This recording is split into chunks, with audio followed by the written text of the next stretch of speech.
Dunkin' Donuts versus Tim Hortons. A Tale of Two Retail Spaces by Jamie Morris.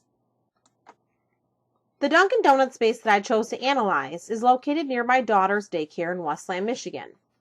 I was asked to pick up some donuts for my daughter's Valentine's Day party and thought that this would be the perfect opportunity for me to observe and analyze this space. The first thing I thought of when I pulled into the parking lot was that the outside of this space was not very modern.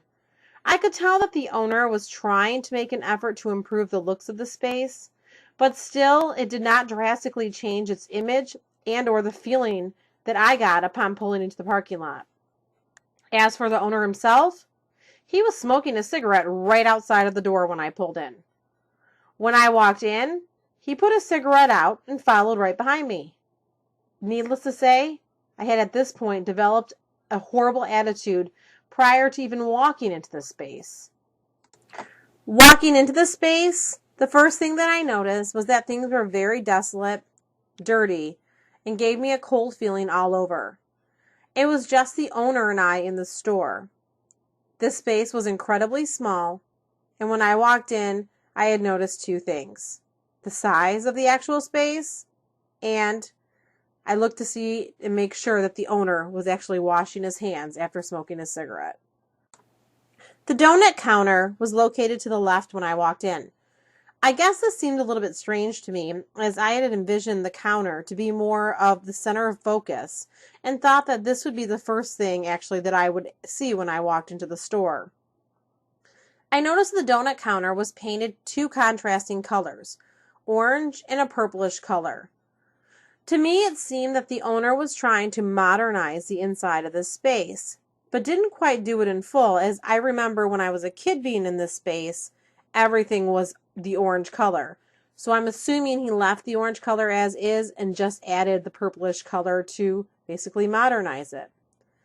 You can tell by looking at the floor that this place was not the cleanest of establishments, and unfortunately, this was a huge distraction to me. Behind the counter was a sign that listed all of the menu prices and items. Sadly, I couldn't get a good shot of this sign because it was just the owner and I didn't want him to think I was creepy or anything. The sign itself was very outdated and missing some prices next to the food items. It was very cluttered, hard to read, and extremely hard for me to find anything. The only things that I did notice were the new breakfast type items that they were trying to advertise. I couldn't even locate the Munchkin donut prices on the menu, which was my whole purpose of being there and the item I intended to purchase. Turning around to leave, I got to see the same space as I did when I entered.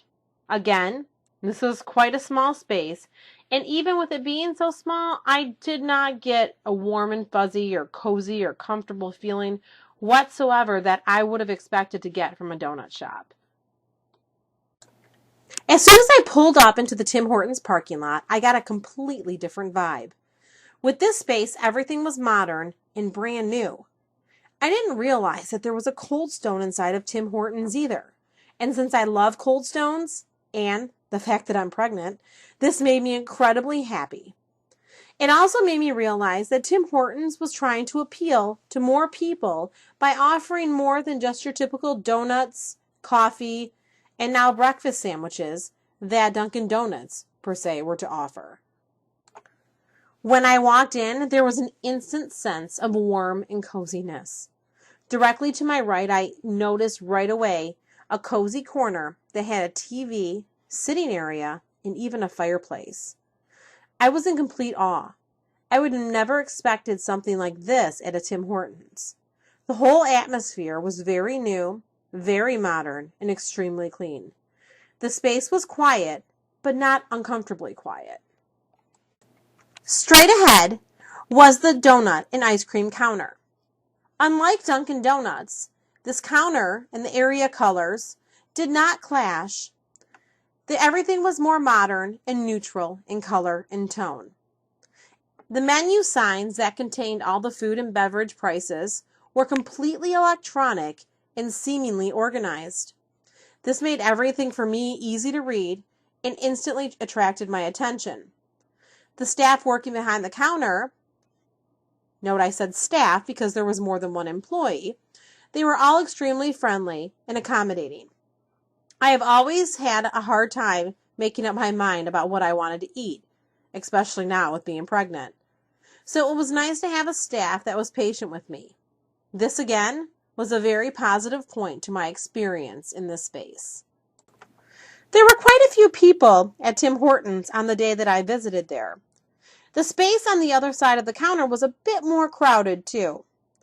What you see here is actually the other side of the space that contained the fireplace. I really don't think Tim Hortons was that much bigger than Dunkin' Donuts, but I feel that the dividers that they put in and the way that the restaurant was set up and organized made the space feel. On my way out, I noticed more of an empty and quiet area. The main thing that attracted my attention to this area was the light that was let in by all of the windows, the height of the counter tables, and how the owner had organized the table and chairs around the windows. In the far corner of this particular space is more of a bar and sitting area. I couldn't get a picture of this area because there was a family back there eating. All in all, I feel that Tim Hortons used their space in a much more attractive way. It was much newer, but just the warm feeling from the neutral decor and colors of this space, on top of the cleanliness and organization, and the fact that the owner wasn't standing outside smoking a cigarette when I pulled up, made this space seem more appealing and made me more apt to revisit it again. Another reason I'd be more apt to revisit the space is I noticed Tim Horton also sells a variety of lunch items, including soup and sandwiches. So it is appealing to more, or trying to appeal to more of a broader audience to pull more people in. Whereas Dunkin' Donuts, they really just advertised breakfast foods and were more of a breakfasty restaurant. Tim Hortons really appealed to all meals throughout the day, therefore attracting more customers, I feel, into their establishment.